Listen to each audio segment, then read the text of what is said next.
일진된 거 아니야? 근데 김준영이 아치네. 무슨 일진이지? 오늘 생각하네. 어? 김준영이 일진을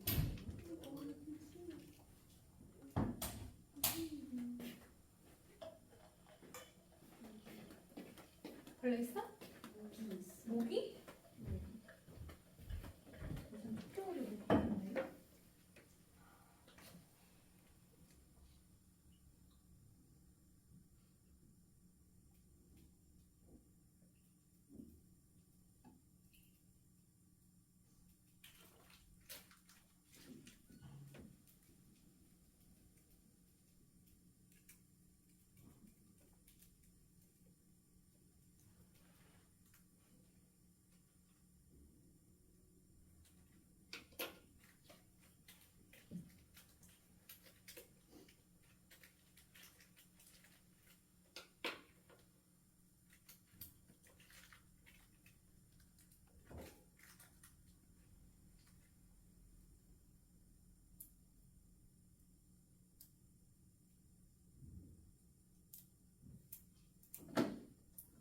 오, 이젠 안경 장착.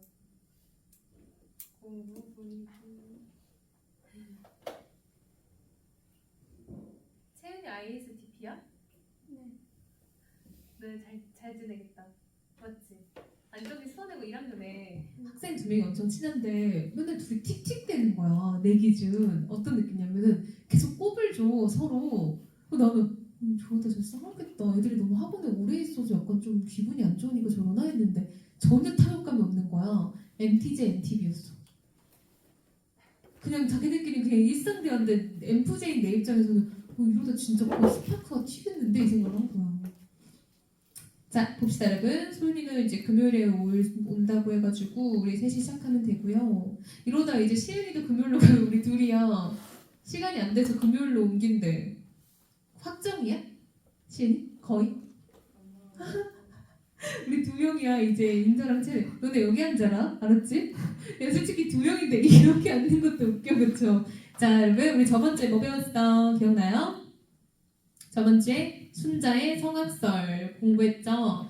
문제 풀면은 딱 그 4단계 적용하는 거 문제 많이 나오죠. 그쵸? 그래서 좀 연습 많이 해봐야 되고 오늘은 정치 논리와 경제 논리 그리고 설총 이렇게 2개 묶어서 할게요. 왜냐면 그 인공지능과 심층학습이 조금 빡세서 이거랑 분주론 그리고 오늘은 정치 논리와 경제 논리 설총 이렇게 2개 묶고 그 다음에 뭐고 하면은 그래도 얼추 조금 복습할 시간 있을 것 같아요. 자, 정치 논리와 경제 논리 가봅시다. 이거는 여러분 글이 굉장히 간단한 글이어서 너무 걱정하지 않아도 됩니다. 자, 정치 논리와 경제 논리.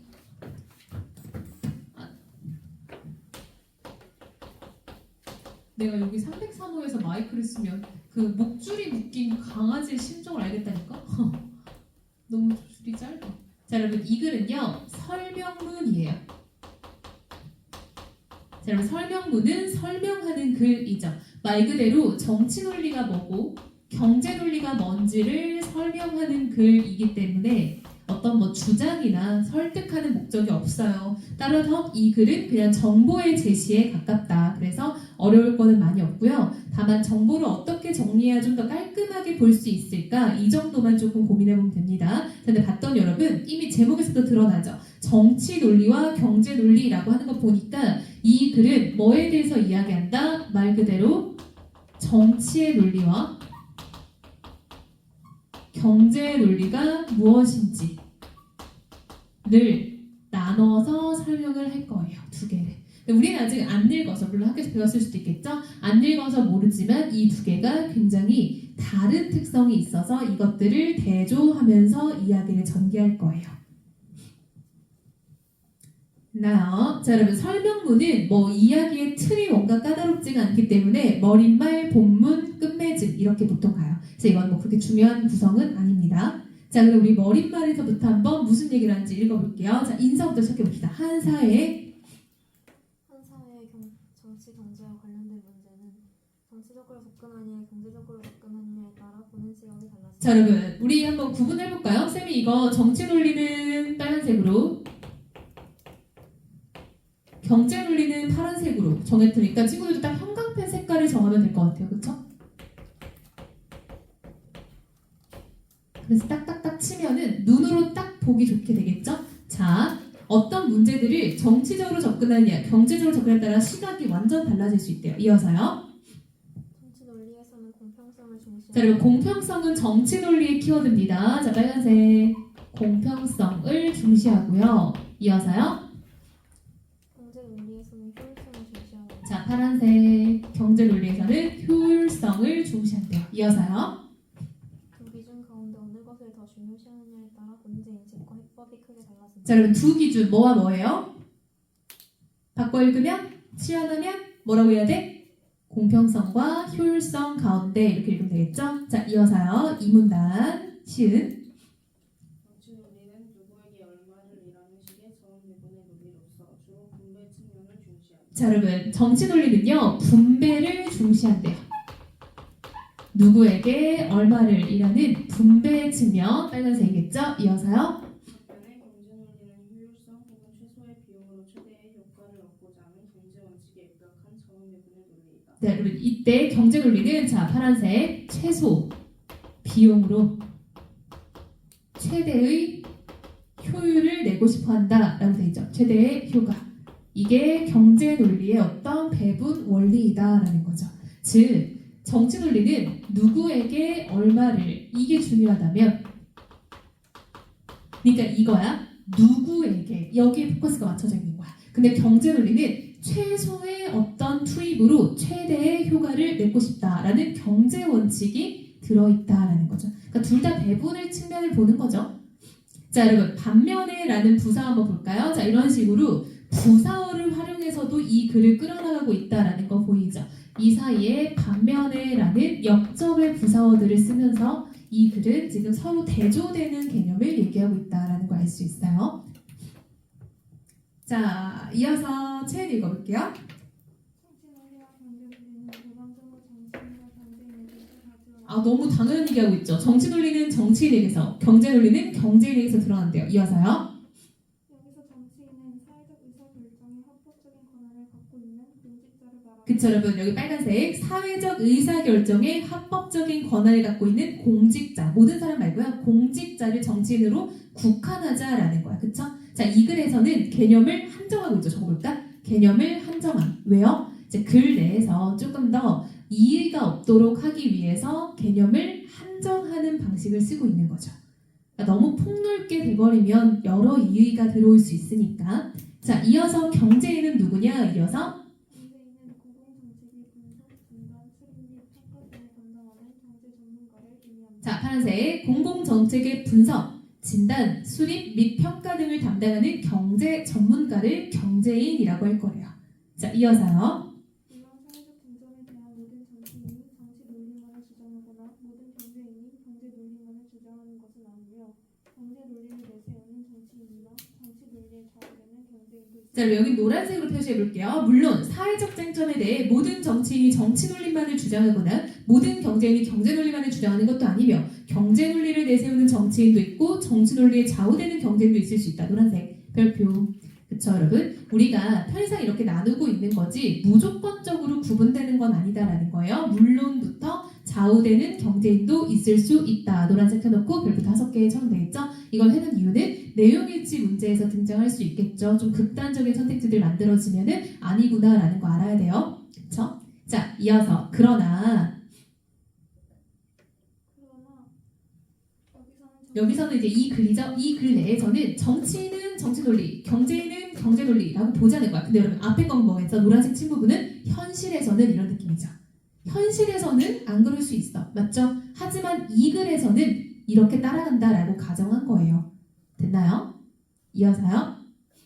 정치인이 경제인의 일반적 수상에 비추어 그들이 각각 정치 논리와 경제 논리 추천한다고 본다. 네. 이를 통해 정치인과 경제인의 기본 발상과 환경 수상을 비교해 본다면 그들의 주장에 담긴 정치 논리와 경제 논리의 차이점을 살펴볼 수 있을 자, 여러분 이게 왜 논리의 차이점이 있나 봤더니 그 시작점이 발상과 환경 속성 때문이래요. 이것들이 다른 이유는요. 둘의 발상이 다르고요. 환경 환경의 속성이 다르기 때문이에요. 이것들이 다르니 논리가 다르게 나타난다라는 거예요. 그쵸? 이걸 비교해보면 논리가 다른 이유를 알 수 있다라는 거예요. 여러분 이것도 좀 잘 봐야겠죠? 논리가 다르니 속성이 다르다. 이게 아니라 속성을 보면 논리가 다름을 알 수 있다. 이런 얘기입니다. 됐어? 자, 이어서 인서 읽어볼게요. 여러분 여기서부터 좀 빨간색, 파란색, 빨간색, 파란색 열심히 가야 됩니다. 자, 읽어볼게요. 정치인은 선거를 통해 국민에게 권력을 위임받은 사람들이다. 네. 이러한 의미에서 이들은 자연인이라기보다 권력기관 자, 그럼 밑줄 쳐볼게요. 빨간색 볼펜, 그죠? 색연필, 아니 또 형광펜 너무 막 치면 또 지저분해볼 수 있으니까 밑줄. 선거를 통해 국민에게 권력을 위임받은 사람들, 밑줄. 이러한 의미에서 이들은 자연이라기보다는 권력기관들, 밑줄. 이게 정치인의 특징이죠. 정치인의 특징. 자, 우리가 여기서 정치 논리는 주로 정치인이 따른다라고 했었어요. 근데 이 정치인들에게는 특징이 있어요. 첫 번째는 얘네들은 자연이라기보다는 권력기관에 가깝대요. 자, 이어서 읽어볼게요. 그리고 국민투표 사안을 제외한 모든 사회적 의사 결정에서 주권자를 대신한 권한을 지닌다. 여러분 여기서 밑줄 주권자를 대신할 권한을 지닌다. 아, 이 정치인들은 주권자를 대신하는 사람들이라는 걸 알 수 있겠죠. 그쵸? 그러라고 뽑는 거죠. 여러분 우리 대리인 뽑는 거잖아요. 자, 반면에 또 나왔죠. 대조 이어서요. 반면에 경제인은 주권자를 대신해 사회적 의사 결정을 할 권한도 없고 합법성도 없다. 자, 여러분 경제 논리를 따르는 경제에는요. 자, 특징 밑줄 파란색으로요. 자, 얘는요. 합법성도 없고 권한도 없습니다. 그쵸? 즉 얘는 주권자를 대신하는 권한이 없다라는 거야. 그럴 만한 법적인 어떤 성질도 없고 권한도 없다라는 거죠. 자, 그렇지만 경제인은 시장 경제 시대에서 인간 활동의 동기가 되는 경제 행위에 관한 전문 지식과 분석 기술을 보유하고 있어 정치인의 결정에 도움이 되는 대안을 제시할 수 있다. 자, 밑줄 경제행위에 관한 전문 지식과 분석 기술을 가지고 있대요. 아, 얘네들은요. 경제 관련 지식 그리고 분석 기술 이런 걸 지니고 있대요. 이게 이들의 특징이래요. 그래서 이어서요. 정치인의 결정에 도움이 될 수 있대요. 아, 경제인들이 가지고 있는 지식과 기술이 정치인에게 도움이 되는 때가 있군요. 이들은 경제인들이겠죠? 바꿔서 읽어볼까? 경제인들은 이들은 정책을 결정하는 당사자가 아니므로 대안 선정에 따른 궁극적인 책임을 지지는 그쵸, 여러분. 정책을 결정하는 당사자는 빨간색 정치인들이죠. 근데 이들은 경제인이니까 지식이나 분석 기술로 도움을 줄 수는 있지만 책임을 질 필요는 없죠. 이해됐나요? 그쵸? 자, 이어서 시인 읽어볼게요. 정치인은 정책을 투입의 관점에서 보는 자, 여러분 정치는요 정책을 투입의 관점에서 본대요.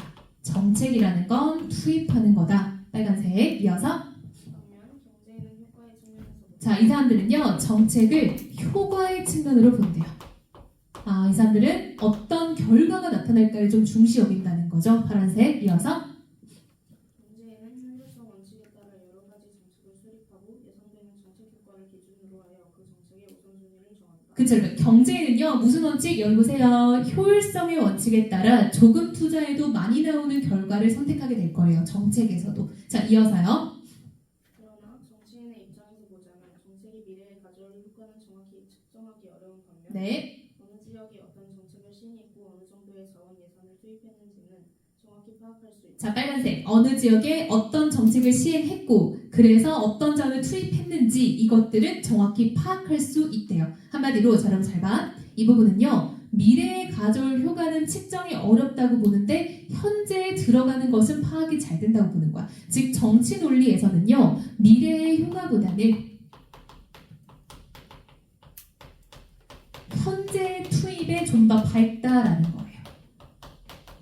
이들이 이걸 더 잘 알아볼 수 있기 때문에 미래에 어떻게 될지는 좀 관심이 없고 이것을 좀 더 중시 여기게 된다는 거야. 왜? 볼 줄 알지 않기 때문에. 여러분 왜? 미래의 효과에 관심 있는 건 경제 쪽이잖아. 그쵸? 얘들은 분석하고 기술도 있고 그리고 얘네는 효과를 많이 본 사람들인데 정치인들은 그렇지 않다 보니까 차라리 내가 잘 보일 수 있는 투입을 주목하자. 그게 바로 현재 어디에 어떻게 투입되고 있는지 이걸 한번 파악해보자는 거죠. 따라서 따라서 정치인은 유권자에게 제시하기 쉬운 투입을 기준으로 하여 정책을 결정하는 경향이 자, 빨간색 정치인은 유권자에게 제시하기 쉬운 투입을 기준으로 하여 정책을 결정하는 경향이 있다. 밑줄.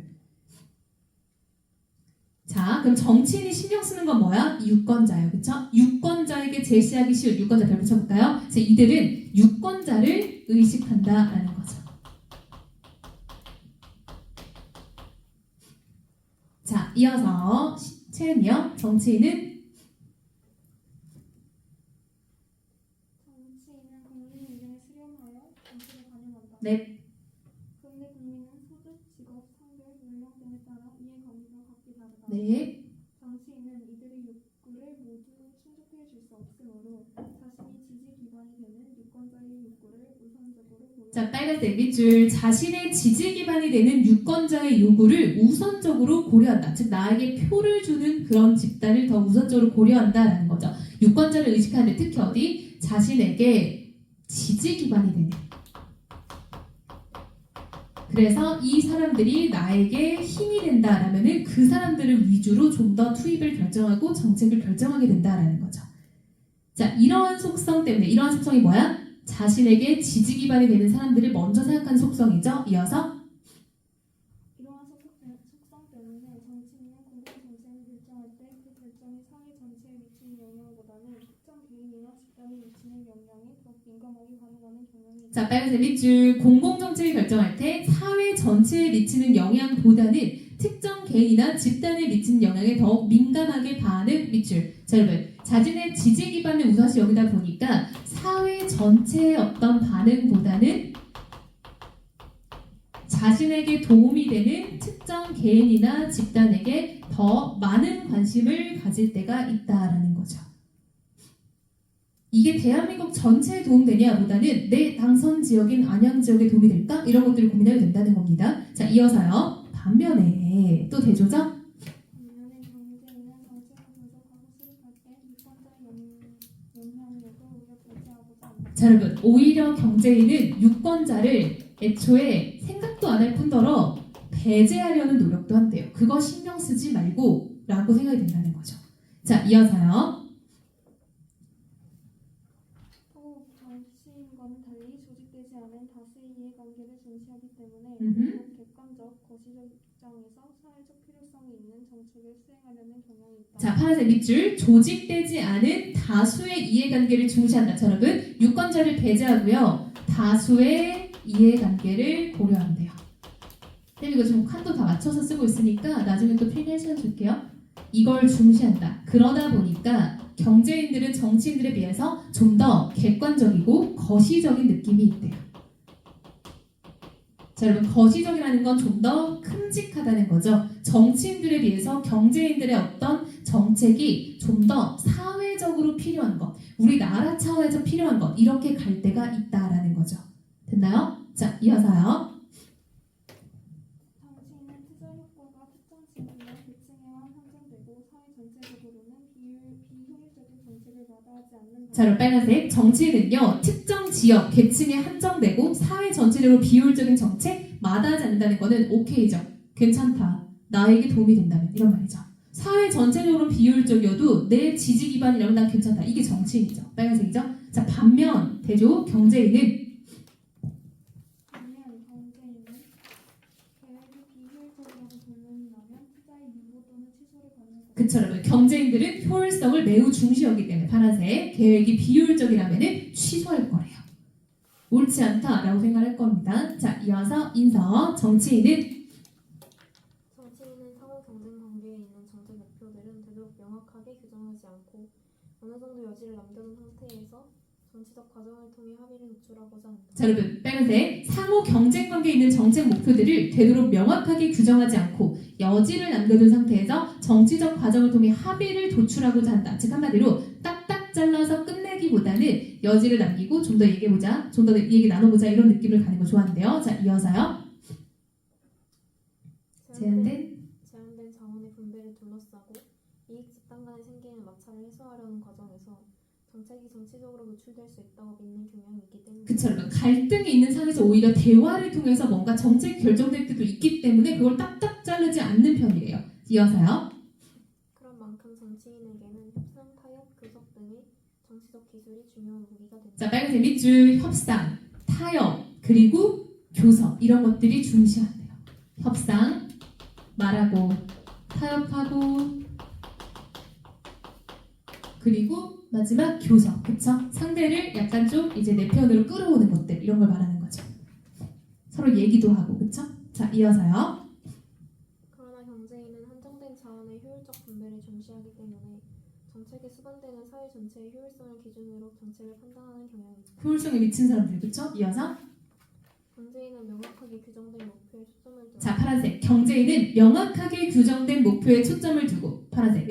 여기서 또 대조되죠. 위에서 정치인은 명확하게 규정하지 않는 것들이 있다 했는데 경제인들은 명확하게 규정되는 걸 좋아한대요. 한마디로 여러분 여기는 목표에서도 좀 다르죠. 자, 그럼 여기서 한번 적을게. 자, 목표가 명확하지 않은 지점들도 괜찮다고 보죠. 정치인들은.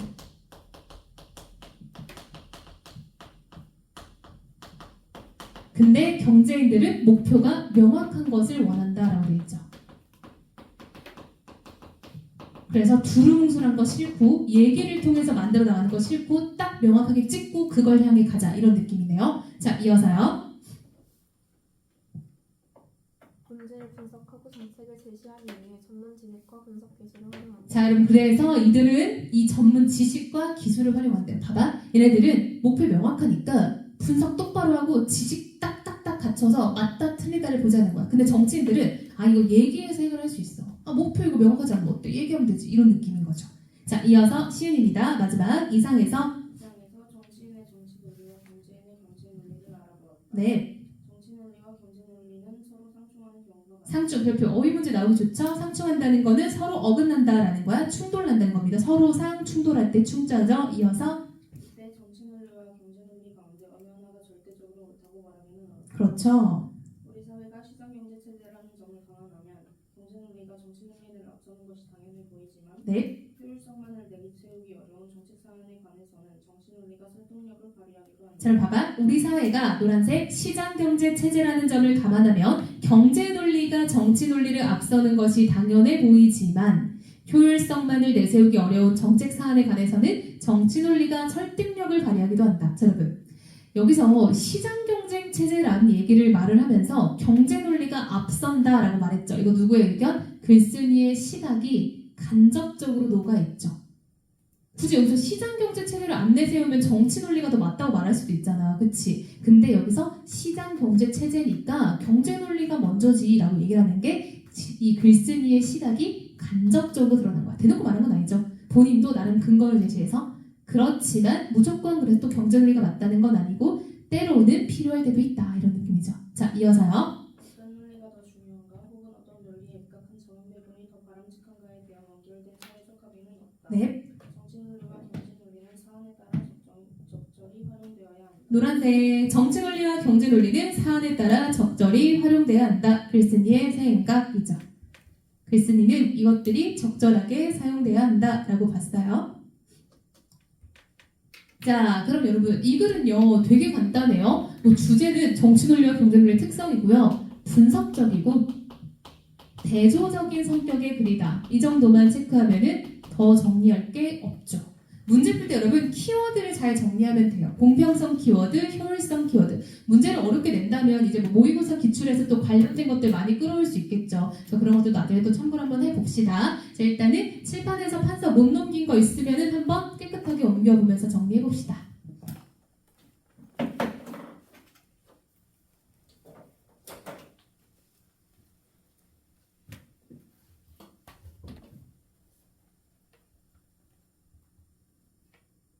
보통 이렇게 내가 책상에 마주하고 있으면은 KTX 타는 것 같다는 생각을 하거든. 근데 저 정도면 거의 약간 뭐 남북한 정상회담 정도도 할 수 있을 것 같아. 그치? 책상이 6개야. 조심해 그거. 넘어가. 안돼. 흔들렸다. 그냥 가서 가볼게. 아, 왜냐면 소연이 못 오니까 촬영하고 있었어. 괜찮아. 다시 돌아왔어.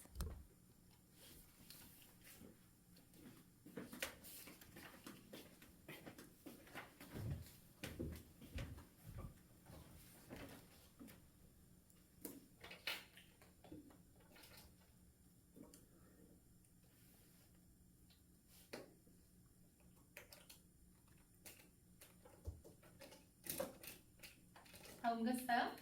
다 옮겼으면 학습 활동 한번 채워봅시다. 학교에서 한번 채워봤겠지만 그래도 또 한번 정리해볼게요. 특히 이제 여기서 2번의 표 같은 건 좀 같이 우리가 해석을 해봐야겠죠? 한번 적어보세요.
됐어요? 1번 볼게요. 자, 빈자리 한번 쳐봅시다. 정치 논리는 자원 배분의 기준이 공평성, 정책 평가의 기준이 뭐다? 투입. 그쵸? 정책 필요성의 기준은 유권자였죠. 유권자. 그래서 방법은 협상, 타협, 교섭이었죠. 자, 경제 논리는 배분의 기준은 효율성. 그래서 평가의 기준은 효과. 그쵸? 그래서 필요성의 기준은 사회 전체. 정책 수립의 방법은 전문 지식과 분석 기술 이거였죠. 자, 그럼 2번 별표 얘는 문제에서 많이 활용하겠죠. 조금 더 변형해서 낼 수도 있겠네요. 자, 그럼 여러분 표를 분석을 해야 되는데요. 자, 포인트가 몇 개 있습니다. 형광펜 들고요. 빨간색 예산 투입. 여러분 투입. 투입은 누구의 관점? 투입은 누구의 관점? 정치인의 관점. 그럼 적어봐. 투입이다. 정치인의 관점이야. 그럼 정치인의 관점에선 투입이 중요해요. 그럼 정치인은 방법 1, 2, 3 중에 뭘 쓸까요? 정치인은 몇 번을 쓰겠어요? 3번을 쓰죠. 왜요? 가장 많은 투입 가능, 그러니까 1000호의 투입이 가능하기 때문에 그러는 거예요. 그럼 1000호에 투입해주면 나한테 표가 돌아오겠지 이런 생각도 있겠죠. 그쵸? 최대한 많은 사람한테 뿌려야 많은 표가 돌아온다는 인식이 있을 수 있어요. 따라서 정치인은, 자 밑에다 적어볼까? 우리 표 해석 한번 적어볼게요. 정치인은 투입의 관점에서 방법 3을 택한. 정치인은 그냥 아무 자리 잡고 써도 돼요. 표 근처에. 정치인은 투입의 관점에서 가장 많은 가구의 혜택이 간다는 점에서 방법 3을 택함. 이해됐어요? 1000만 원을 가지고 1000가구를 쓸 수 있다면 그게 더 좋다는 거야. 누구 하나 아쉬운 소리 안 나오게. 됐어요? 오케이. 자, 두 번째. 그럼 여러분, 이번에 정책의 효과, 파란색. 여러분, 효과는 누구의 측면?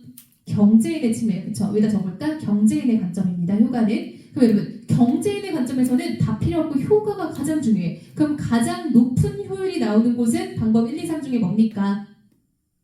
2번이죠. 왜요? 200호. 200호. 이게 아웃풋이라는 거야. 200호. 그래서 경제인의 측면에서는 방법 2를 택할 거다라는 거죠. 왜요? 성공 가구 수가 중요하다는 거예요.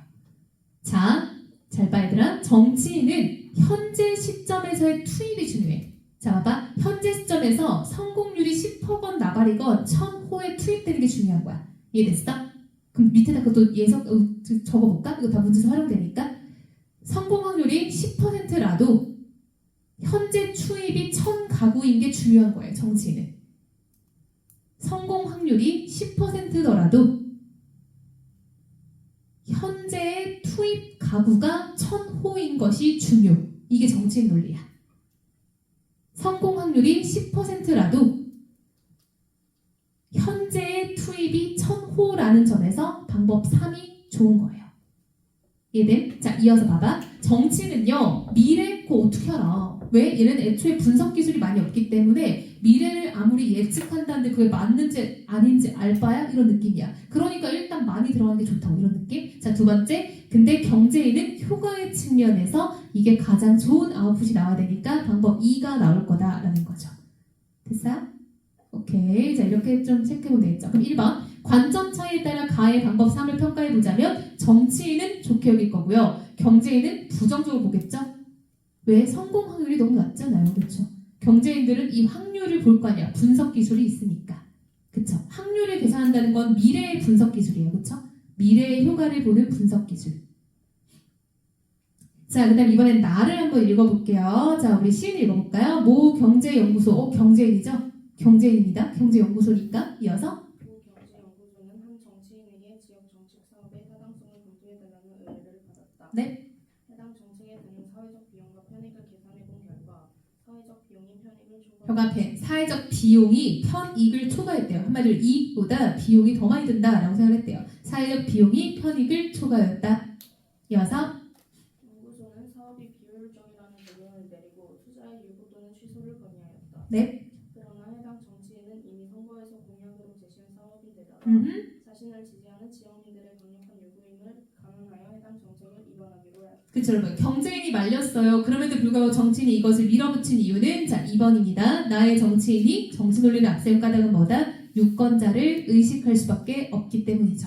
본인이 이미 선거 공약을 내세웠기 때문에 엎었다가는 비판이 장난 아니겠죠. SNS에 댓글이 도배되겠죠. 악플이. 그쵸? 뒷장에 있어요. 2번. 정치인이 정치 논리 납득 까닭은 뭐다? 유권자의 요구를 우선적으로 고려할 수밖에 없기 때문이죠.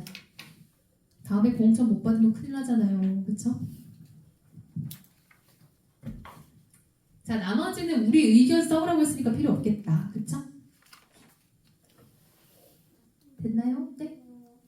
그 반역 성공 확률이 80%인데 이게 뭐라고? 경쟁이 가능성이 음. 있는 거 근데 가구당 비용이 5만 원이야.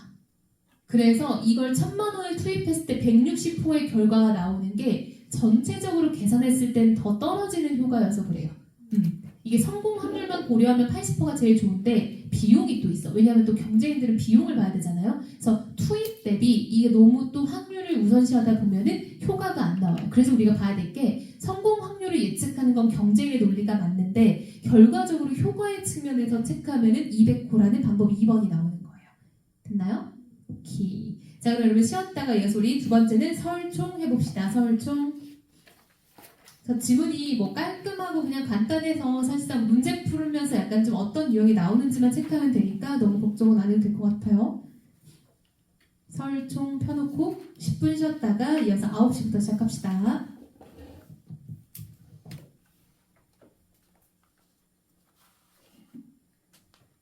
무릎이 아파.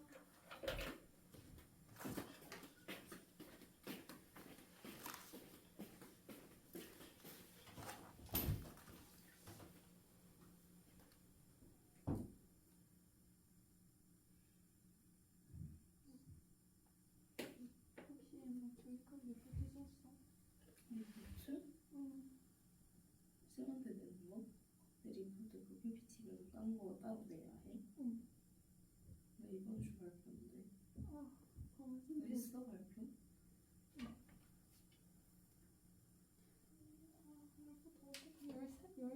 열 장인가? 10장을 써야 돼. 요점을 써야 돼?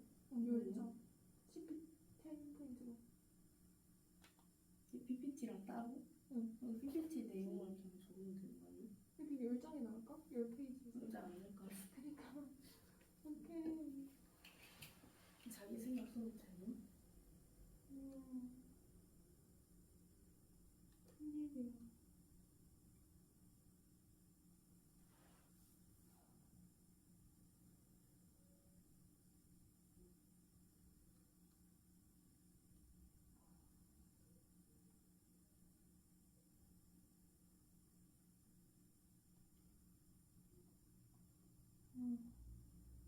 오늘까지 제출하라 그랬는데 쌤이 아무것도 안 썼어. 근데 조원이랑 같이 쓰는 거 아니야? 왔는데 조언도 안 썼고 그냥 아무것도 안 했어.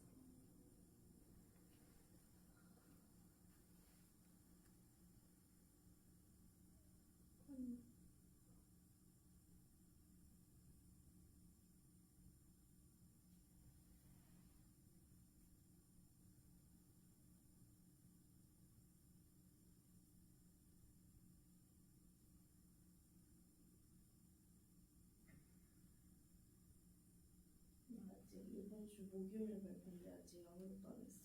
근데 그거 진짜 이근주야 조금 준비해가지고 선생님께서 다 말씀하셔. 그거 어차피 대본 보고 해도 되잖아. 이건 괜찮아. 근데 레포트가 문제야. 그것도 해야 하는 거 아니야? 그 토론 쪽은? 응? 그 레포트에 그 토론 내용도 써야 해? 그냥 쓸 게 없어서 써야 될 것 같은데. 그냥 토론 내용 쓰고 자신의 아니 생각 근데 내가 우리 이렇게 조언 할 수 있어. 지워버렸어. 근데 내가 그냥 안 치워서 뭐라 할 수도 없고. 너무 화난다. 안 친한 애랑 했어.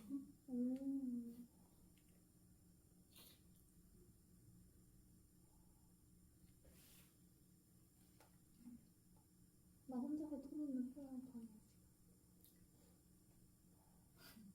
그 쌤이 다 알아봤대. 알아서. 쌤이 진짜 말이 많아. 맞아.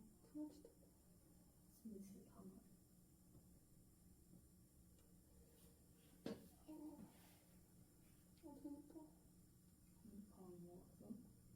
엄마 떡볶이와 김밥을 먹었어. 혼자 2개 다 폭파했어.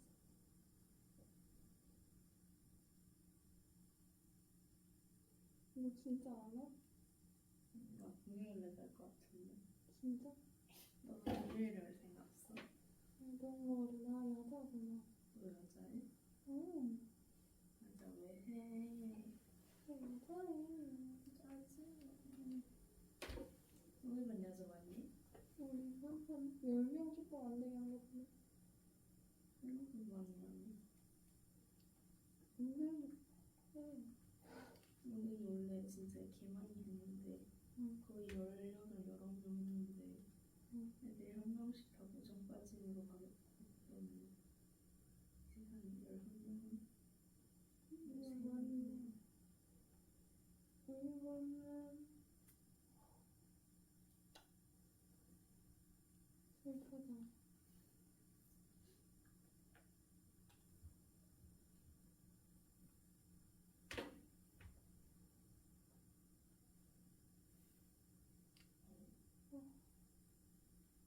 못 써야 되는데. 그래서 내가 교복이가 내가 진짜 옷을 안산게 너무 오래가지고 응. 다 중학교 때, 초등학교 때 샀던 옷 계속 입으니까 분명히 다 뭐라 해. 너네 그 일본 가? 겨울방학에? 아닌가? 네? 너는 가? 아니면 우리 북이 프랑스 때 우리 프랑스가 얼마냐면 응. 900. 800만 원이었나? 작년에는 600만 원이었는데 몰라. 작년에 520만 원이었나? 왜 이렇게 근데 올랐어? 이번에 한 몰라 한 700, 600이었나? 비싸졌나? 더 비싸졌어. 거의 100만 원 비닐버스 비싸졌어. 비싸졌나? 왜 비싸졌지? 너 갔다 왔었어? 아니 우리 작년에도 인원 신청한 인원 없어서 못 갔고 올해도 신청한 인원 없어서 못 갔고. 진짜? 응. 근데 어떻게 가? 우리 한두 명밖에 신청을 안 해가지고 너무 비싸. 근데 한 10명 신청해야 갈 수 있거든. 너무 비싸, 너무 비싸. 그러니까 지금 부가가 그냥 그 돈으로 혼자 따로 혼자 가면 훨씬 더 오래 있을 수 있어. 나 일본 서울에 안 갔는데. 일본 간 적 없었나? 안 갔는데. 일본에서 오지 않았어? 일본은 그냥 가족이란가? 일본 근데 왜? 너는 뭐 교류하는 거 있잖아. 그냥 아무것도 없단 말이야. 오빠가 간지나서. 간지 안 나. 미안한데 이게 나야. 나 아무것도 안 해서 간지도 안 나. 나 영화관 다녀? 응. 나 거인의 학교에 다녀. 거의 다녀? 너도 와. 진짜. 에이 그게 괜찮은데? 너 거의 안 다녔었잖아. 거기 너무 많이 다녀가지고. 맞아. 김성도 다니다가 그리고 고인 성적 잘했더라? 나쁘지 않은 것 같아. 난 나쁜데.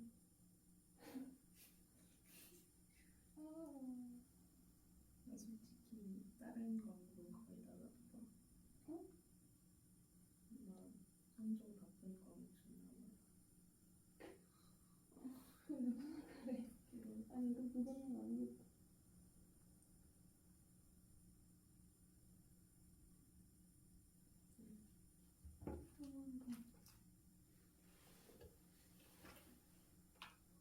아 진짜 옷 살 거 없나? 예쁜 거 없어? 없어야 하는데. 그니까 너 지금 기억나? 야 이거 막 중학교 때 맨날 입고 다니는 거잖아 지금. 정말야? 난 중학교 때 사본 거 없었어. 아니 이거 후레티는 이력이 없어. 다 해진 거 보이냐? 이거 이거 뭐 입고 다니 너 진짜. 과장, 너 과장이 그 상태야. 과장 진짜 많이 입어가지고. 진짜 사야 돼. 그니까 과장 진짜 많이 입는다고? 응. 그럼 무거웠어 안 했지 그런데? 그래? 안 무거워? 너 과장 작년에 너무 많이 입어가지고. 아니 후드티가 이 상태야.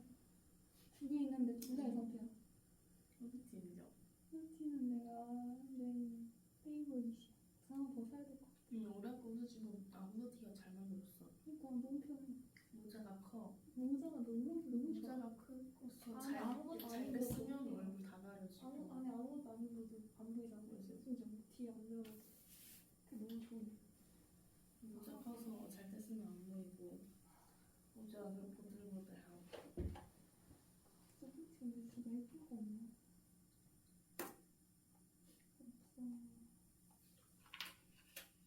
없어. 아, 이렇게 다 누더기 같지? 무슨 유행 따라갈 수 없다.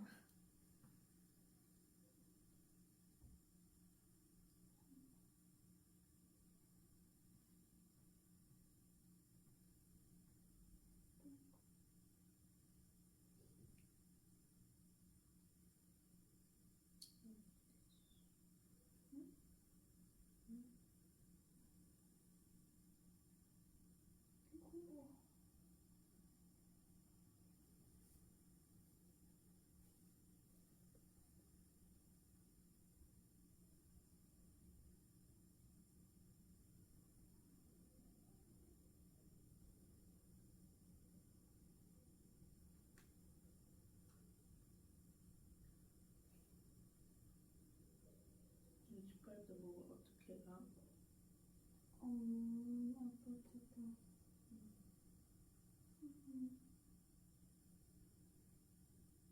그래서 미니스킨 있잖아. 아니 진짜 해체할 건가 봐. 해체한 거 아니야? 아 불화설이 있어 불화설이. 아 진짜 해체하면 진짜 올 거야. 진짜 해체하면 안 돼. 해체도. 아 진짜 안 돼. 너 당면도 제일 좋아해? 나 엘단 제일 좋아해. 그 드럼. 곰같이 생기네. 너무 좋아해.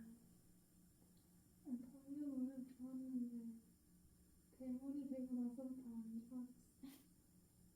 그리고 알아? 애니 문신하는 거? 애니? 애니. 애니 문신했다고? 응. 예시는. 몰랐어? 그러니까?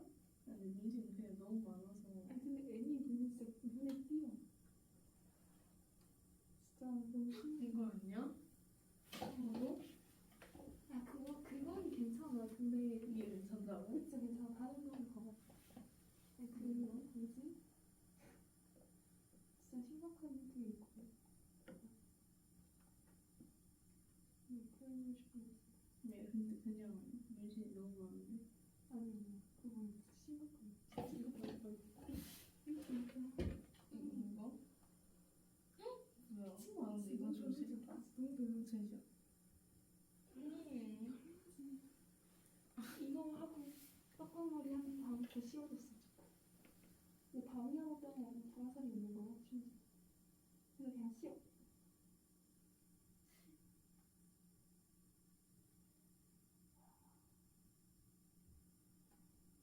그대로 보여주고 싶은데 살다.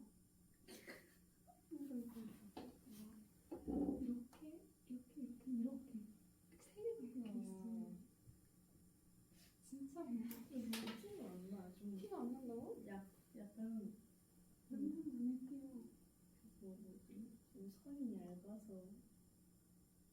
아, 나 너무 기분 나빠서 막.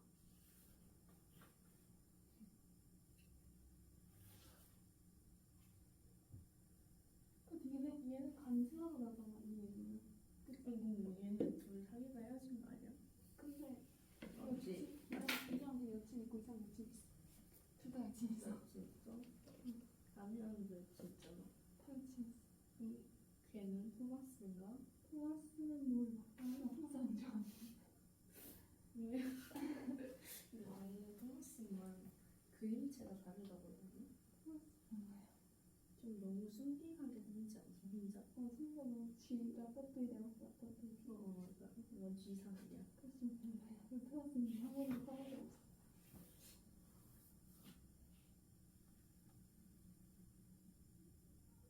아니 옛날 여친이랑 더 좋아. 그레이스인가? 그 사람이 좋아. 아 옛날 여친 사진 안 지웠네? 아니면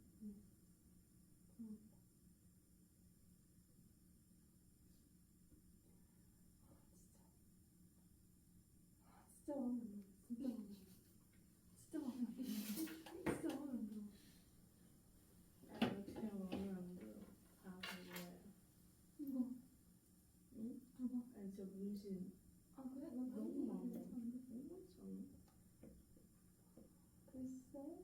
인간은 힘이 생겨. 저 애니 뮤직비디오 괜찮아. 너 누구 팬이야? 나? 응. 나 MC 좋아해. 뭐? MC 좋아해. 뭐? MC? MC? 응. MC? 그래. 누구세요? 채연아. 진짜 처음 들어보는데 MC는? 아 무슨 소리야? MC 좋아. 아 미스. 근데 NC가 뭐야? 너 NC라고 하지 않았어? MC? 뮤씨가 있어? 응. 너는 유씨? 응. 김수현이랑 나랑 좀 이해 싸워. 불가. 아니 미안해. 너가 너무 강하게 생긴 사람을 좋아했어. 너가 너무 게이같이 생긴 사람을 아 좋아했어. 민수 진짜 안 그건 진짜 아니야. 진짜 아니야. 아니 나 내가 아이들 싫어하는 게 게이 때문이었어. 게이 같아서 그래. 진짜 너무 게이 같아. 아이들 아니 미안해. 네가 아이돌 말고 좋아하는 모든 남자들이 다 게이인 줄 알았어 나는. 나 너무 게이같이 생겼어. 나 아이돌 때 다 게이. 실제로. 우리 전에 좀 말소리가 날 때가 다 있네. 걔가 저쪽에서 그랬어. 근데 실제 너가 좋아하는 알고 보니 실제 이런 사람 있지 않았어? 뭐야? 지금 가정하고 있어? 요즘 별로 그 사람 안 좋아해. 이제 지울게요. 뭐 누구 좋아해? 시가 누구? 채리 누구 좋아해? 그 사람 안 좋아한다고? 네? 채리 누구 좋아해? 저번 주에 아주 그냥 비밀에 꽁꽁 붙여가지고 가져가 집에. 소윤이가 말해줬어요. 아 우리? 처음 얘기해봤다고. 아 진짜? 근데 나는 아무렇지 않은데 너네 막 가면서 뭐 인생 일대 흑역사를 만난 것처럼 들어가서 나는 그럴 일인가 이제 뭐. 자 이번엔 설충법 가볼게요. 자 여러분 글 한번 쓱 훑어보세요. 이거 학교에서 배웠어요? 아직 안 했어요. 자 한번 쭉 읽어보세요. 짧아요. 쌤 텀블러 좀 갖고 올게요.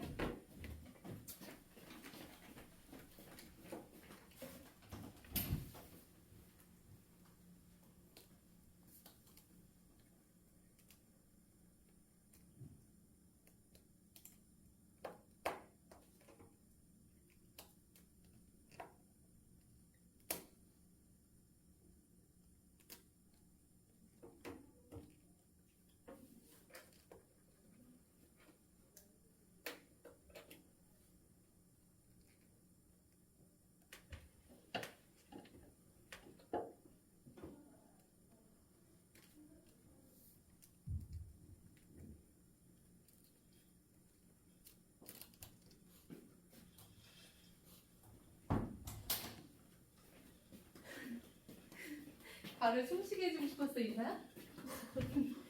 시연아 너는 관상에 바이올린 있어. 어떻게 알았어요? 관상에 있어. 진짜요? 응. 바이올린 연주를 잘할 것 같아. 이거한테 들은 거 아니에요? 아니야. 진짜요? 관상에 있어. 네 머리 위에 지금 바이올린 떠 있어. 진짜로. 어떻게 하셨어요? 바이올린 잘할 것 같아. 저 바이올린 한 9년 했어요. 몇 살 때부터? 7살 때부터. 근데 왜 그걸로 막 뭐 안 했어? 아니 뭐 하려고 했는데 뭐 하려고 했는데. 근데 예전에 교원 애중에서 콩쿠르 한번 봤었는데 너무 잘하는 애들이 많은 것 같아요. 그래서 여기서 아니 근데 솔직히 음악은 진짜 잘하는 거 아니에요. 별로 눈에 띄기 쉽지 않다 생각해서 그냥 공부를 했어. 과연 그게 우리나라에서 맞을까? 그러니까 우린 다 그렇게 생각하잖아. 근데 요즘 약간 후회해요. 그치? 아, 왜냐면 우리는 난 그런 생각도 하거든? 공부도 진짜 눈에 띄게 잘하는 거 아니면 공부로 먹고 살기 쉽지 않잖아. 그럼 좋아하는 거 하는 게 맞는데 우리는 늘 뭔가 해보려다가 아 힘들 것 같으니까 공부하자 이런 느낌으로 갈 때가 너무 많은 것 같아. 그치? 관상을 잘 보시는. 아, 우리 좀 인서도 관상 보면 누구 좋아하는지 다 느껴져. 그치? 너 인형 뗐니? 네. 진짜 뗐어? 아니 어. 멘탈까봐. 아 그런 거지? 그래서 깜짝 놀랐잖아. 아니 분명 인형이 없는 거야. 뒤에서 들어오는데. 읽었어? 읽어봐.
뭐냐면요. 설총이라는 사람에 대한 김부식 들어봤죠, 여러분? 역사책에 나오는 네임드 인간이잖아요. 김부식이 쓴 열전이에요. 열전. 자, 이 열전은요, 우리 위인전 이런 걸 들어봤죠? 전기라고 해서 사람의 일대기를 기록한 글 중에 하나가 열전이에요. 그래서 뭐 전기도 사실 좀 더 세분화하면 여러 종류가 있는데 얘는 열전이라는 거다라는 거고요. 설총이라는 사람에 대해서 기록한 열전입니다. 따라서 성격이 전기적이겠죠. 그쵸? 이거는 일대기를 구성했다라는 그 전기적을 말하는 거예요. 자, 그럼 과연 어떤 내용이 들어있는지 한번 읽어보고 또 개관도 한번 적어봅시다. 자, 일단 쌤이 이렇게 뭐 필기해주는 거, 그러니까 말해주는 거 먼저 정리하고 칠판은 또 안 지우고 적을 시간 줄게요. 자, 우리 한번 시작해봅시다. 첫 부분부터, 이번에는 뒤에서부터. 자, 채연이부터 읽어볼게요. 설총의 자는 설총이 자네 총지이다. 네, 여러분 자라는 건요 본 이름 외에 부르는 이름을 자라고 해요. 그래서 설총은 본명이고요. 총지는 그 사람의 또 다른 네임 이런 느낌이에요. 그쵸? 또 다른 이름. 자, 할아버지는 할아버지는 다음날 남아이다. 네, 아버지 오늘은 처음에 승려가 되어 불륜을 회복했습니다. 여러분 해박하다 이런 단어들도 어휘 문제 나올 수 있겠죠? 여러 방면으로 학식이 넓다 이런 걸 해박하다라고 합니다. 이어서 이윽고 한속해서 스스로 소송고사라고 하였다. 자, 한속이라는 건 여러분 돌아갔다는 거죠. 속세로 돌아갔다. 우리가 여러분 부처란다. 승려가 되는 건 출가했다라고 하고요. 다시 일반인으로 돌아간 걸 환속했다라고 표현합니다. 자, 그럼 여기까지 무슨 얘기가 나왔냐면요. 설총의 가계가 나왔어요. 가계. 우리 보통 전기 형식의 단 이런 거 많이 나와요. 우리 1학기 때 배웠던 것 중에 황만근은 이렇게 말했다 작품 배울 때 공방전 잠깐 배웠던 거 기억나죠? 그게 그 전기 형식을 띈 거고 거기도 보면 공방의 할아버지 아버지 쭉 얘기하잖아요. 그래서 지금 여기도 보면요. 설총이라는 사람 위에 할아버지, 할아버지 아래 아버지, 아버지 아래 설총이라고 해서 지금 설총의 가계부터 지금 설명을 하고 있어요. 그래서 아버지는 원후였고요. 할아버지는 밤날 남아였다라고 해서 가계를 간단하게 얘기를 했습니다. 그렇죠? 보통 여러분 우리나라가 워낙 출신을 많이 따지잖아요. 그렇죠? 어느 성씨 출신이냐, 어느 지역 출신이냐, 어느 대학 출신이냐 이런 거. 이건 뭐 옛날부터 전해져 내려오는 우리나라의 약간 종특인 거죠. 그렇죠? 그러니까 이런 전기문도 가계부터 밝히고 들어가는 거야. 출신부터. 그렇죠? 자, 설총의 가계에 나왔고요. 이제 본격적으로 무슨 얘기 나오는지 좀 더 읽어볼게요. 시은이요. 설총은 자, 밑줄 본성이 총명하고 예민해 나면서부터 도수를 알았대요. 자, 세 가지 정도 아는데요. 이게 설총의 재능이죠. 총명하고요. 예민한 감각을 가지고 있고요. 도수를 잘 익혔대요. 설총의 재능이라고 써볼까요? 자, 이어서요. 밑줄 방언으로 구경이라고 해서 여러분 이거는 이제 뭐 유교 경전인 구경을 이렇게 막 읽어줬다 이런 말이에요. 후학들을 가르쳤으니 밑줄 이것도 재능이죠. 설총의 재능. 이 사람은 총명하고 예민하고 도술도 잘하는데 심지어 이 유교 경전도 잘 읽어서 사람들까지 가르쳤다. 이어서 그를 종주는 이제 가장 뛰어난 스승 이런 느낌이에요. 밑줄 글을 잘 지었대요. 설총의 재능 3개 나왔어요. 그쵸? 총 3줄이 나왔죠. 그쵸? 이어서 세상에는 전하는 것이 없고 네. 다만 오늘날 남쪽 지방에 더러 설총이 지은 비명이 있지만 비명은 여러분 비석에 적힌 글을 말하는 거죠. 문자가 잇질러지고 떨어져 읽을 수 없으니 종래 어때 했는지를 알 수 없게 되었다. 자, 밑줄 종래 어떠했는지 알 수 없게 되었다라고 해서 설총의 글을 잘 읽었는데 남아있는 글이 없어서 아쉽다 이런 얘기를 하는 거죠. 남은 글이 없어 아쉬움. 자, 여러분 두 번째로 가계 다음에 무슨 얘기로 넘어오나 봤더니 설총이 재능이 뛰어나고 그쵸? 설총의 재능이 여러 가지가 소개가 됐어요. 이 사람이 글을 잘 지어서 어디에 비명을 적었다고 하지만 그 비명의 글자가 다 이렇게 좀 이지러졌다라는 거는 사라지고 지워지고 이런 느낌이죠. 그래서 그거를 알 수가 없다 이런 얘기를 했어요. 자, 이어서 마저 읽어볼게요. 인서. 신문대왕이 한여름 5월에 높고 밝은 방에서 설총을 돌아보고 말하기. 그러면 신문대왕 알죠? 우리 신라의 신문왕이에요. 그쵸? 신문왕, 통일 문무왕 이런 거 쭉 나오잖아요. 그쵸? 신문왕이 한여름 5월에 이어서 오늘은 장마가 처음 개고 향기로운 남풍이 약간 서늘하니 비록 맞죠 음식과 듣기 좋은 음악이 있다 해도 고화한 이야기와 유쾌한 해학으로 울적한 마음을 푸는 것만은 못하리라. 즉 신문왕이 오늘 나 좀 고와 즉 우아한 이야기 좀 들어보고 싶다라고 얘기를 했네요. 그대는 반드시 색다른 이야기를 들었을 터이니 어디 한번 나를 위해 말해보지 않겠는가? 라고 하였다. 자 여러분 그대는 설총이죠. 반드시 색다른 이야기 어떤 이야기? 고와하고 유쾌한 해학을 가진 이야기겠죠. 이런 걸 들어봤을 테니 나한테 한번 말해볼래? 라는 거죠. 이해? 설총은 이에 설총은 알았습니다 하고 이야기를 시작했다. 자 여러분 재능 나왔고요. 행적 나왔는데 그 행적 중에서도 뭘 소개할 거냐면 신문왕과의 일화가 나오고 있어요. 신라의 신문왕과 있었던 어떤 일화이네요. 뭐라고 했어? 얘기 좀 해봐. 이거죠 여러분. 잼예 그쵸? 잼예 좀 풀어봐 이런 느낌인 거죠. 그쵸? 자 이어서 채은이 제가 들은 것은 제가 들은 것은 옛날에 사람이 처음 왔을 때 이야기입니다. 자 이게 이제 설총이 하는 이야기죠. 설총이 왕에게 들려주는 이야기라고 적어볼까요? 설총이 왕에게 들려주는 이야기. 자 이야기를 들려줬는데요. 그 내용이 여러분 그 유명한 화왕개라는 이야기예요. 이건 문학적으로도 많이 배우는 편입니다.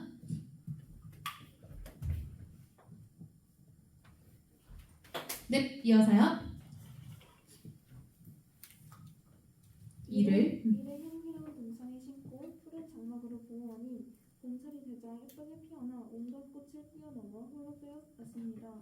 그러자 가깝고 먼 데서 곱게 듣고 아름다운 꽃의 정령들이 바삐 달려와 화환을 알려나고자 하여 오로지 다른 이에게 뒤떨어지지 않을까 염려했습니다. 여러분 아련하다라는 거 많이 그 막 약간 왕들이 나올 때 나오는 말이죠. 아련하다는 건 높은 사람을 뵙다 이런 말이 아련하다예요. 자 여러분 화왕이라고 해서요. 지금 이건 이야기 속의 이야기입니다. 화왕은요 모란꽃이에요. 모란꽃. 여러분 모란이 피기까지는 이거 우리 옛날 비상문학 교과서에 있었잖아. 그치? PTSD 오죠? 모란꽃이에요. 자 근데 여러분 다른 꽃들이 이게 왕이니까 꽃축의 꽃 이런 느낌이어가지고 서로서로 인상하기 바빴는데요. 밑줄 오로지 다른 이에게 뒤떨어지지 않을까 염려했대요. 자 화왕을 찾아뵙기 위해서 경쟁했다라는 얘기를 하는 거죠. 이때 화려한 붉은 얼굴과 옷같은 이에 곱게 화장하고 말쑥하게 차려입은 미인 하나가 간들간들 오더니 얌전한 젖을 다가가서 말하기를 네 그는 눈처럼 흰 물가에 모래를 밟고 거울처럼 맑은 바다를 마주 보며 곱게 목욕하여 때를 씻어내고 맑은 바람을 쏘이면서 스스로 논일거니와 이름은 장미라 합니다. 자 여러분 장미가 나왔어요. 동그라미. 자 새로운 어떤 이야기 속의 이야기의 인물이 나왔는데요. 얘는요. 자 밑줄 쳐볼게요. 붉은 얼굴과 옷 같은 이에 곱게 화장하고 말쑥하게 차려입은 미인이었대요. 장미는요. 굉장히 화려하고 아름다운 미인으로 묘사가 되고 있네요. 얼굴도 예쁜데 잘 차려입기까지 했고요. 근데 형광펜 별표 간들간들 오더니 여러분 우리 사람한테 간들간들 왔다 이러면은 어때? 긍정적으로 느껴져요? 부정적으로 느껴져요? 좀 부정적으로 느껴지죠. 즉 서술자가 부정적으로 묘사를 하는 겁니다. 부정적 묘사. 근데 이걸 지금 누가 이야기해주고 있어요? 설총이. 그럼 설총은 장미를 어떻게 여겨요? 설총은 장미를 어떻게 여겨? 부정적으로 인식한다라는 걸 알 수 있겠죠. 설총은 장미를 부정적으로 인식하니까 간들간들 오더랍니다. 이렇게 표현을 한 거죠.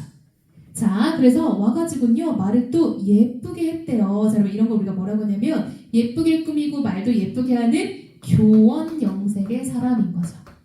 사자성어 나오려나? 병 걸렸죠 우리? 그쵸? 이것도 다 PTSD야 그쵸? 자, 이어서요. 대왕의 태양이 밝은 방광을 들었는지라 향기로운 휘장 속에서 대왕을 받들고자 하는 대왕은 이제 화학이죠. 모란꽃이고요. 그 휘장은요 옛날 커튼 같은 거예요. 왕께서는 저를 받아주실는지요? 라고 했습니다. 네. 또 어떤 장부 하나가 배옷에 가죽띠를 메고 뒷발에다 지팡이를 집은 채 비틀거리는 걸음으로 구부정하게 왔다. 밑줄 배옷에 가죽띠를 메고 백발에 지팡이를 짚은 채 비틀거리는 걸음으로 구부정하게 왔대요. 여러분 얘는요 굉장히 가난한 차림이고요. 몸도 약간 뭔가 불편해 보이고 예쁘지 않은 또 다른 꽃이 왔대요. 이어서요. 저는 서울 바깥 큰 길가에 자리 잡아 아래로는 넓고 먼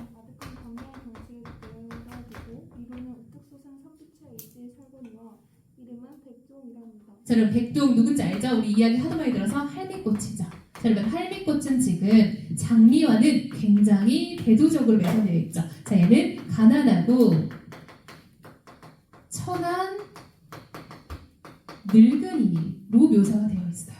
그쵸? 막 지팡이 잡고 걸어왔다라고 되어 있죠. 자, 가만히 생각해 보건데 가만히 생각해보건대 비록 장부에서 밭으로 올리는 것들이 넉넉하여 기름진 음식으로 배를 채우고 차와스나 정신을 맑게 하여 미국이 장롱 속에 재미없다 하더라도 네, 모름지기 좋은 여자로는 먼지를 복도두고 독한 침으로 병독을 없애야 하는 것입니다. 자, 여러분 아무리 우리가 막 장롱 속에 의복이 가득 쟁여 있다 하고 기름진 음식으로 배를 채우고 즉 한마디로 이거는 부유하고 귀하게 살고 있는 걸 말하는 거죠. 음식도 배부르게 먹고 옷장에 옷도 막 가득해요. 그쵸? 그렇게 부유하고 귀한 삶을 살더라도 모름지기 동그라미 좋은 약이 필요하고요. 독한 침이 필요하대요. 과연 이게 뭔지 한번 좀 이따 얘기를 해볼게요. 자, 이어서 읽어봅시다. 그러므로 옛날에 이르기를 실과 말을 싼 배가 없다 해도 이 버섯이나 띠풀 같은 물건을 버리지 않나니 모든 군사들은 인재가 부족할 때 대신 쓰이지 못할 없으리라고 했던 것입니다. 자, 여러분 그러므로 옛말에 이르기를 자 인용하는 거죠. 옛말을 인용해서요. 실과 마로 짠 배가 있다 해도 거적이나 띠풀 같은 물건을 버리지 않는데 여러분 봐봐. 그럼 맥락상 뭐가 더 귀한 거예요? 실과 마로 짠 배예요? 거적이나 띠풀 같은 물건이에요? 뭐가 더 귀해? 실과 마로 짠 배죠. 밑줄. 이런 게 있다 해도 저런 걸 안 버려라고 말하죠. 그럼 실과 마로 짠 배가 밑줄 더 좋은 것이죠. 더 좋은 것. 더 좋은 것이 있다 해도 거적이나 띠풀 같은 물건 밑줄 덜 좋은 것이죠. 이걸 안 버린대요. 왜? 아, 정치적으로 최선의 것이 있다 하더라도 차선의 것을 놔둬야 필요할 때 쓸 수 있다 이런 마음인 거예요. 이어서 읽어볼게요. 잘 모르겠습니다만 왕께서도 역시 이러한 생각이 있으신지요? 라고 했대요. 그쵸? 이어서 그때 어떤 이가 두 사람이 왔으니 누구를 받아들이고 누구를 버릴 것입니다라고 묻자. 자, 그럼 잘 봐. 이 말을 누가 한 거야? 백두홍이 한 거야. 그럼 백두홍이요. 화항한테 물어봤어요. 너는 더 좋은 것이 있다고 해서 덜 좋은 것을 버릴 거야? 라고 물어본 거죠. 이해됐어? 그럼 너는 그거 안 버릴 거야? 라고 물어보는 거야. 그 말을 왜 할까? 이어서 읽어볼게요. 그래서 어떤 사람이 화항에게 물어봤어. 두 사람이 왔으니 두 사람이 누구예요? 장미와 할미꽃. 그쵸? 백두홍. 장미와 할미꽃이 왔으니 한번 바꿔서 넣어볼까요? 두 사람은 장미와 백두홍이 왔으니 누구를 받아들이고 누구를 버릴 것입니까? 라고 화자에게 질문했어. 그러면 이 화항은 화자가 아니고 화항이죠. 화항은 내적 갈등을 겪겠죠. 누굴 택해야 되지? 개존의 여인과 못생겼는데 뭔가 약간 좀 강직한 말을 하네요. 자, 이어서요. 화항은 장부의 말도 그대로 있지만 미는 얻기가 어려운 것이니 이를 어찌할까? 밑줄 미인은 얻기가 어려운데 이 일은 어찌할꼬 라고 화항의 내적 갈등이 드러나죠. 얘는 누구한테 더 끌리는 거야?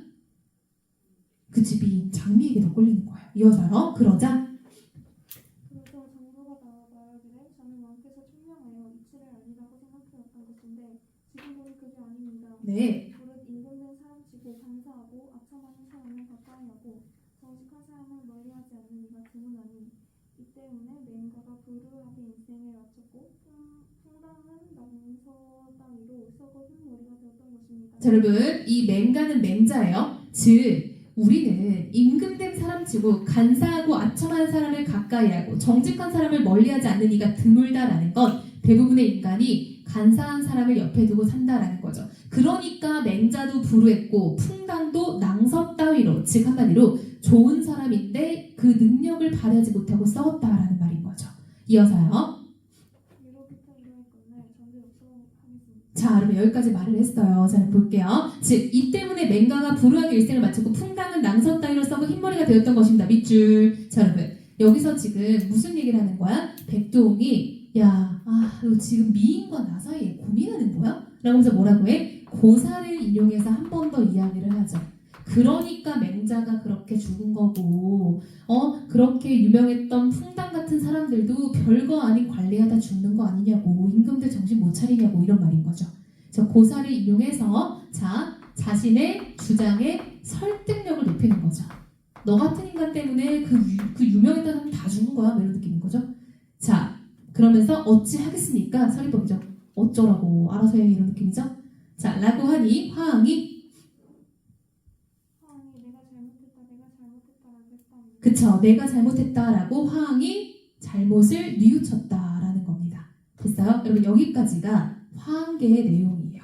여기까지 화항계 내용. 여러분 화항계 내용 다 정리하고 갑시다. 자, 그럼 봐봐. 그렇다면 이거죠. 장미는 화려하고 아름답지만 실속이 없는 인물인 거죠. 자, 얘는 간사하고 아첨하는 사람으로 지금 묘사가 되어 있는 거예요.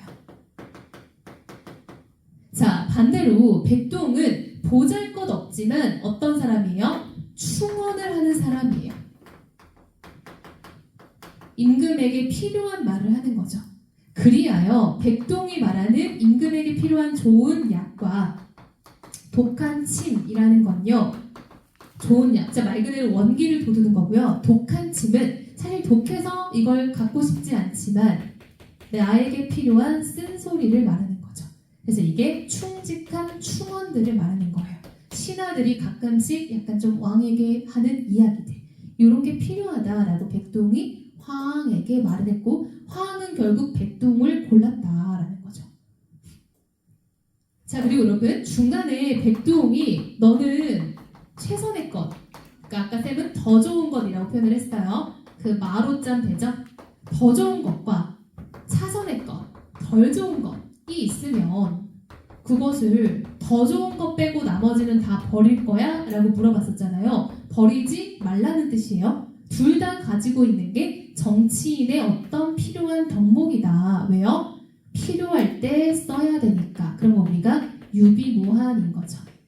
안정적일 때 위험을 미리미리 대비하라는 거예요. 그래서 지금 필요 없다고 내치지 말고 잘 갖고 있다 나중에 써먹어야지 이런 논리인 거예요. 이해됐어? 그럼 여러분 얘를 살짝 그럼 풀어서 넣어보면 이런 말인 거예요. 최선의 것은 지금 왕이 가장 사랑하는 신하인 거예요. 맞죠? 차선의 것은 지금 왕 입장에서 별로 그렇게까지 좋아하지 않는 신하인 거야. 그런데 언제 필요할지 모르니까 둘 다 거느려야 된다 이런 말인 거야. 이해됐나요? 자, 그럼 봐봐. 그 얘기를 누가 했어? 설총이 했어. 설총이 이 화한계 얘기를 왜 한 거야? 딱 봤을 때 왕에게 뭔가 쓴소리하는 이야기죠. 그쵸? 왕놈아 간사하고 아첨한 사람 좀 멀리하고 충직한 사람 좀 옆에 두라고 라는 얘기를 굳이 설총이 왕에게 왕 듣는 앞에서 얘기를 했네요. 목적이 뻔하죠. 자, 이어서 한번 마저 읽어볼게요. 자, 시은이요. 이야기를 듣고 왕의 서글픈 얼굴 빛을 지어 말하기. 자, 그럼 여기 이 왕은 누구야?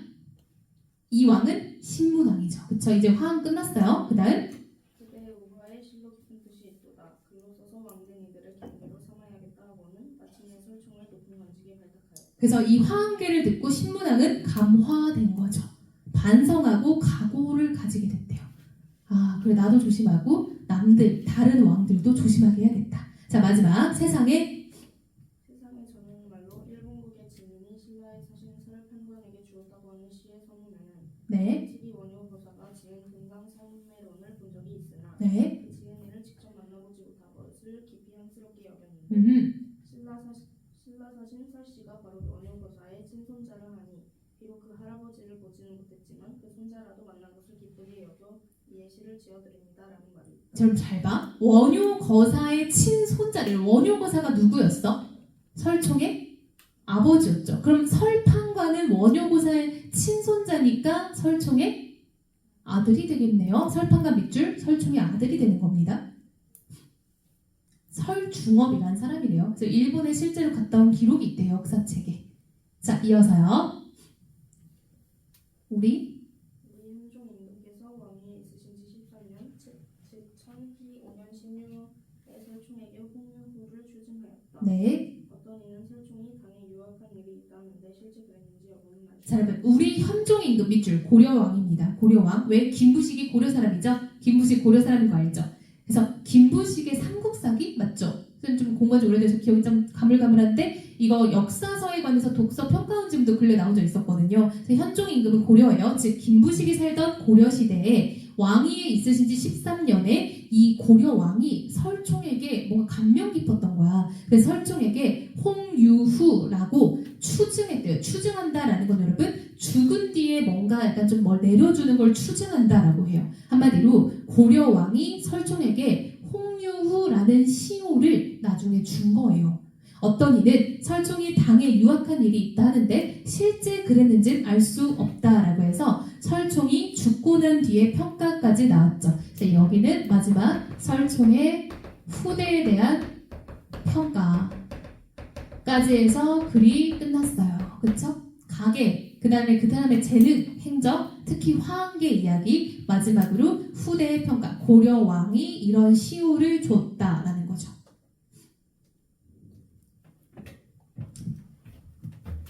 자, 여러분 전기적 성격이 있죠. 일단 열전이니까. 근데 그 안에 화한계가 있죠. 화한계. 화한계에서는 비유적이고 교훈적이고 비판적인 성격이 들어있죠.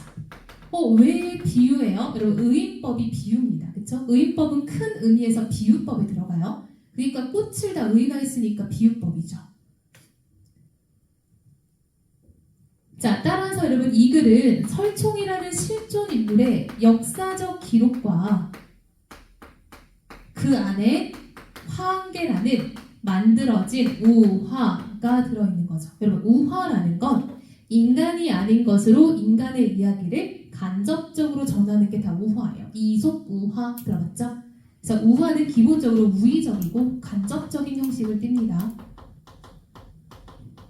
인간이 아닌 것으로 인간의 세상의 이야기를 하는 것이라고 보면 돼요. 자, 그럼 이 글을 통해 우리가 알아야 될 게 뭐냐면 이분이 또 이제 우리 그 글읽기와 관련된 파트잖아요. 이게 독서 교과서니까 그럼 이 파트가 시대의 특성을 고려한 글읽기예요. 그러니까 우리는 이 글을 읽으면서 시대 특성을 고려해야 되고 당대의 글쓰기 관습을 알 수 있다라고 보는 거예요. 어떤 거? 화한계를 통해서. 화한계를 보니 당대에 이렇게 비유적 표현도 쓰고 왕에게 쓴소리하려고 돌려 말하고 이런 것들이 있었구나 라고 본다는 거죠. 그래서 글쓰기 관습 얘기가 왜 나와요? 이게 단어 운용 때문에 그래요. 시대를 고려한 글읽기여서 그러는 거예요.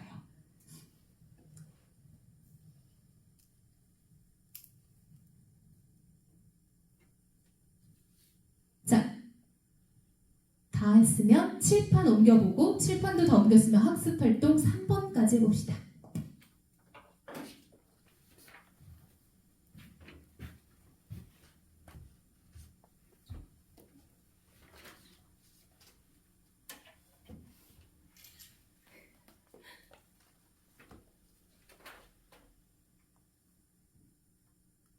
두더지.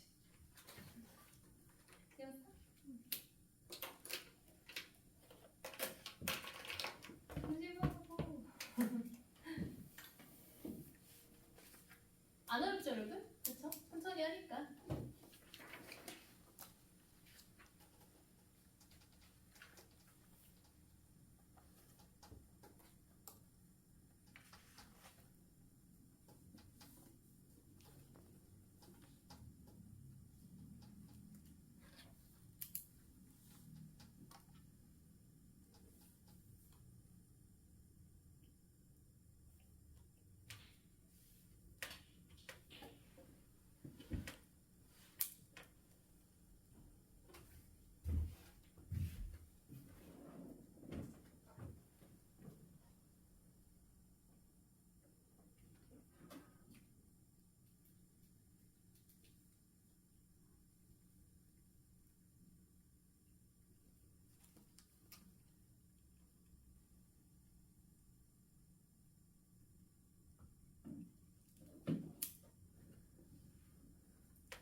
가져왔으면 같이 해볼까요? 1번 설총의 가계 다음에는 재능과 행정 뭐 7번이 다 있죠? 자, 그 다음 세 번째는 우화, 네 번째 후대의 평가이죠.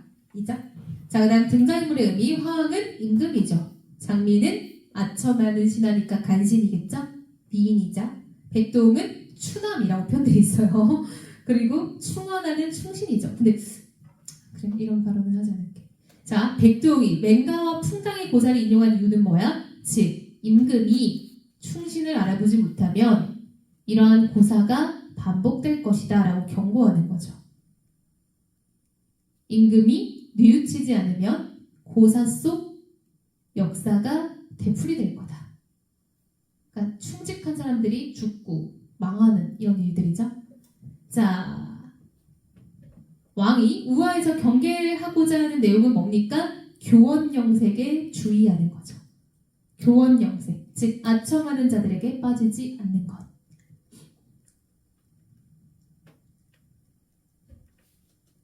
자, 2-1번입니다. 설총을 열전의 인물로 선정한 까닭은 이 사람은 거기 나왔죠? 종주가 됐다고. 엄청 뛰어난 스승이 됐다라는 표현 기억나죠? 유학의 종주가 되었음. 그쵸?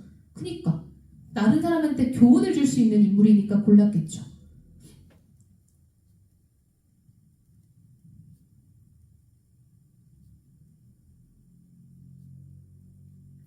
자, 2-2번 우화 형식의 이야기를 제시한 이유 뭡니까? 신문왕에게 교훈과 깨달음을 주려는 거죠. 신문왕에게 교훈과 깨달음을 주고자. 대놓고 와 정신 좀 차려야지 이럴 수는 없으니까. 그쵸? 자, 밑에 3번 우화와 관련된 독서의 글쓰기 문화. 즉 이런 화한계가 엄청 영향을 많이 미쳐서 나중에는 이게 화한가라는 시도 나왔대요. 시 한번 읽어볼까요? 인서. 아니요, 나라 이룰지 여기가 읽으면 될 것 같아요.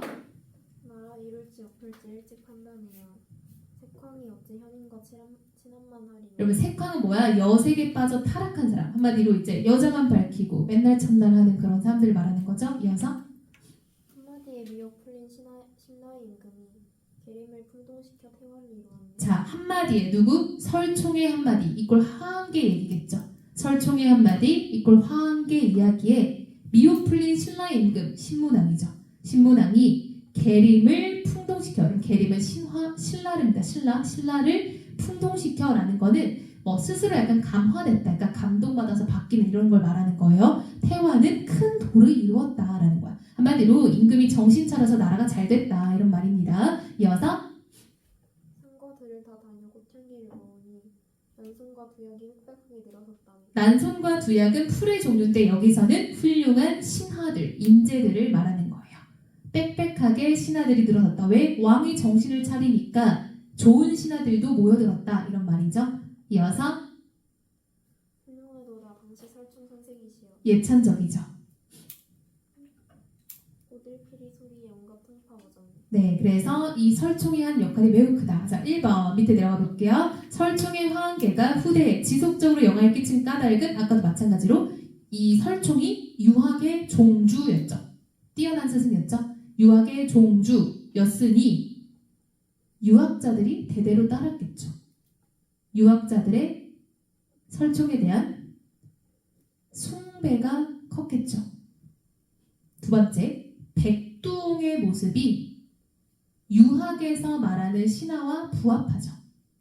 백두홍의 모습이 유교죠. 유교에서 말하는 신화의 모습과 부합하죠. 본인들 가치관에 잘 맞았던 겁니다.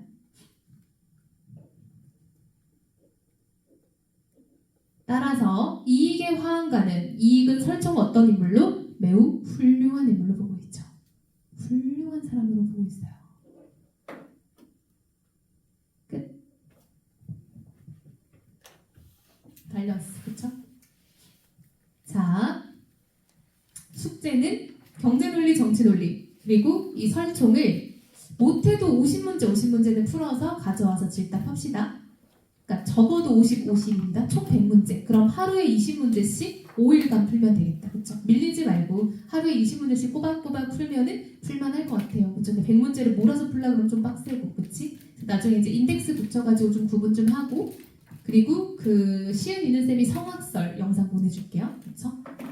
그리고 친구들도 이거 쌤이 영상 촬영했으니까 어차피 소윤이가 있어서 이제 매주 촬영을 할 거라서 만약에 또 본인도 보강 영상이 필요하면 쌤한테 얘기하면은 보내줄게요. 그렇죠? 그리고 인서 매번 조금씩 늦게 올 수밖에 없잖아. 다른 요일에 추가적으로 와서 질답할 시간 있나? 현강은 상관없는데 질답할 시간이 많이 없는 것 같아서 목금토 중에 가능한 날 와서 질답해도 되는데 평촌 올 때 있어? 토요일날 시간 있어 좀? 왜 토요일날 우리가 아침 11시부터 밤 10시까지 집중관리반이어서 싹 다 클리닉반이야. 언제든 와도 상관없어. 돼? 그럼 너 될 때 들러서 질문하고 가. 꼭 막 3시간 이런 게 아니라. 알았지? 왜냐면 우리가 앞에 1시간 매번 질답하고 현강하고 이렇게 할 건데 또 인서가 3차 때 이렇게 와가지고 그래도 어찌저찌 잘 푼 것 같긴 한데 그래도 혹시 근데 우리 그때는 시험벌이가 많이 빠져서 뒤편에 시간이 많이 남았어. 그래서 좀 질문할 시간이 있었는데 이번에 만약 이 시험범위 안 빠지면은 진도 빼다가 끝날 수도 있으니까 토요일날 와서 따로 질문하자 인사는. 그쵸? 다른 친구들도 근데 꼭 일요일 아니어도 다른 날 와서 질문해도 되니까 필요하면 꼭 오세요. 알겠죠? 그래서 금요일도 집중관리반 있고 토요일도 집중관리반 있어서 필요할 때마다 와서 질문해도 돼요. 오케이. 그럼 갑시다. 그쵸? 자, 문제 열심히 풀고 내용도 정리 잘 해보고 여러분 학교 PPT 되게 양 많잖아요. 근데 물론 막 엄청난 게 있지는 않지만 그래도 좀 잘 읽어보고 이번에는 정말 좀 어렵게 낼 거다라는 말도 있었고 경향도 조금 변했으니까 우리도 조금 더 어렵게 대비합시다. 그쵸? 너무 쉽게 생각하지 말고. 쌤은 여기 뒤에 있는 문제. 맞아요. 그래서 이거 50, 저거 50 이렇게 풀면 돼요. 그리고 시은이는 그거 하나만 작성하고 갈게요. 번호랑도 쌤도 받아야 되고. 와 끝났다 일요일. 너무 좋고.